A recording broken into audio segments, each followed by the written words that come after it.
Two consecutive positive even numbers multiplied together must give me this number. What are those two numbers? So for example, 6, the next one would be 8, or 100, and the next consecutive even number would be the next even number.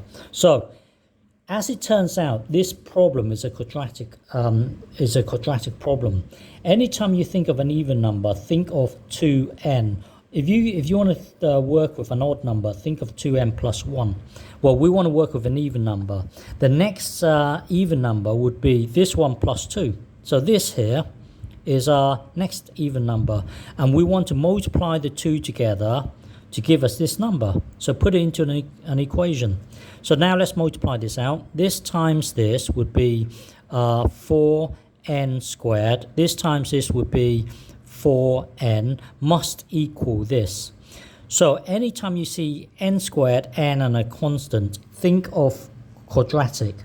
And if you want to solve a quadratic equation, get it equal to 0. So take away this from both sides. So when you take away this, it will look like this, equals 0. So now it's of your quadratic form.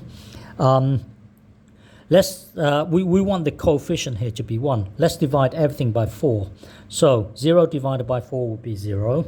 This thing divided by 4 is 420.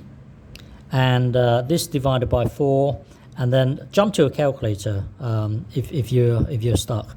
And then this divided by 4 would be n squared. So it's just a matter of solving this. Let's just blindly use a quadratic formula.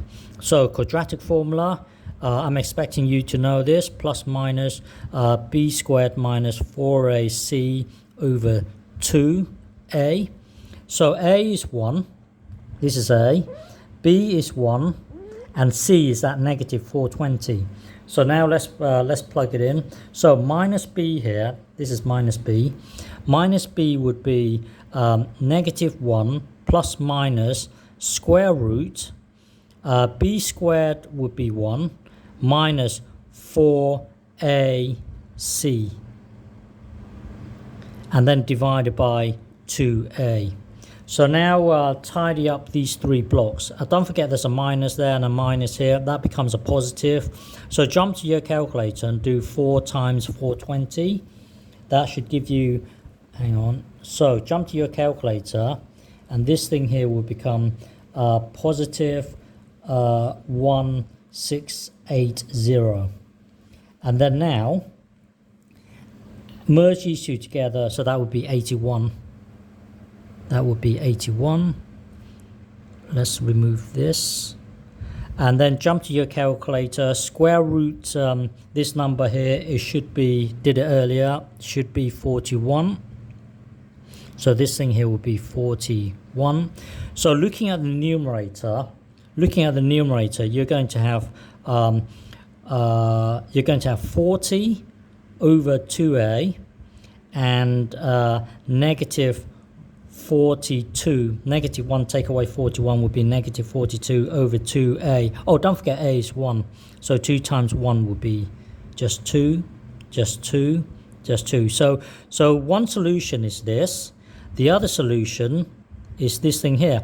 You see, right from the start, we said 2 positive even numbers. So this thing here is useless, it's negative. So we discard the useless answer and just look at this. So this thing here, divided by 2, that would be 20. So, hang on. So what that means is n is 20. N is 20. But we said, we right from the start, we said 2n represents this thing here. Well, n is 20 times 2. This number here must be 40. And if this is 40, the next one, which is 2n plus 2, would be 42. So if you jump to your calculator and do 40 times 42, it should give you this number. Okay?